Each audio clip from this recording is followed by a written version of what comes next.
भगवान को कौन जान सकता है इस दुनिया में? है? किसकी दम है? वेद भी कहते, शास्त्र भी कहते, सब कहते हैं कि बस जितना हम बता रहे उतना ही नहीं है, इसके आगे भी कुछ जो हम कह रहे वही पूरा नहीं है। नेति नेति कहते शास्त्र, शास्त्र कहते कि भाई जो हम बता रहे केवल उतना ही नहीं, भगवान और भी है। और इसलिए गोस्वामी जी ने फिर एक चौपाई में पूरी बात भगवान की कह के भगवान को ही ब्राह्म मानो कर लिया। भगवान को हृदय में समेटना चाहा एक चौपाई से। कौन सी चौपाई है वो? जिसमें भगवान के बारे में, भगवत्ता के बारे में, भगवान की भगवत्ता के बारे में एक चौपाई में समेटना चाहा गोस्वामी जी ने। हरि अनंत हरि कथा अनंत, अनंत को भी समेटना चाहा गोस्वामी जी ने एक चौपाई में। कहाँ ही सुना ही बहु विधि सब संत।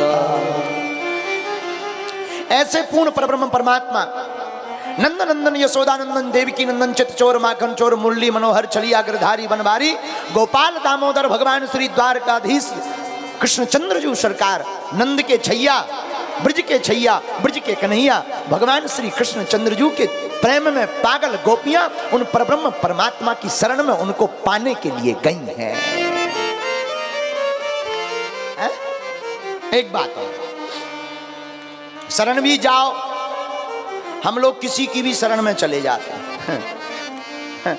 कोई भी दिखे, महाराज आप ऐसा सब कुछ है, होना ऐसा नहीं चाहिए। शरण तो एक ही परमात्मा की पकड़नी चाहिए। एक बार विदिशा के पति पत्नी चंगीलाल और मुन्नी बाई, विदिशा के पति पत्नी चंगीलाल और मुन्नी बाई दोनों तीरथ गए। तीरथ नहीं, बागेश्वर धाम गए। बागेश्वर धाम पे उन्होंने अर्जी बांधी नारियल की।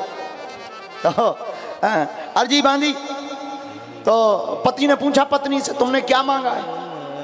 पत्नी बोली, हमने यही मांगा है कि तुम्हारा सात जन्म तक मिले। लेकिन पत्नी ने थोड़ी देर बाद हनुमान चालीसा पढ़ने के बाद पत्नी ने पूछा कि तुमने क्या मांगा? पति बोला, हमने ये मांगा कि हमारा यही 7वां जन्म हो गए। अब कौन रहे तुम्हारे साथ? इसलिए ये अंतिम जन्म चाहते हैं हम भगवान से। बोलो सीताराम, जोर से बोलो, और जोर से बोलो सीताराम। तो हम लोग भी ऐसे ही हैं, हम लोगों का हाल भी यही है। क्या हाल है? हम लोग किसी के भी पास जाते कह देते बस आप ही सब कुछ हो, आपसे। हम लोग तो साधारण इंसान के पास भी जाते हैं, महाराज आप ही सब कुछ। उस आदमी, जिस आदमी की कोई क्षमता नहीं, वो भी सोचने लगता हम भी कुछ हैं।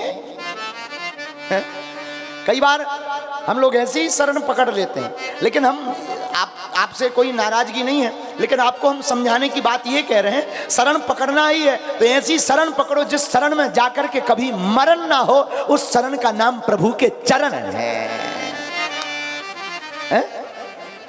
जिस शरण में जाकर पुनरपि जन्मम पुनरपि मरणम पुनरपि जननी जठरे शयनम, जो जन्मे सो निश्चय नासा, जो नासे सो पुनः प्रकाशा।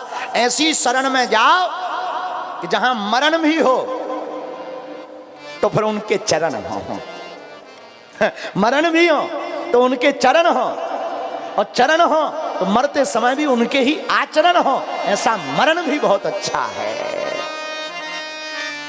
श्री यमुना जी का तट हो, श्री गंगा जी का तट हो, यमुना का बंसी बट हो, मेरा सांवरा निकट हो, जब प्राण तन से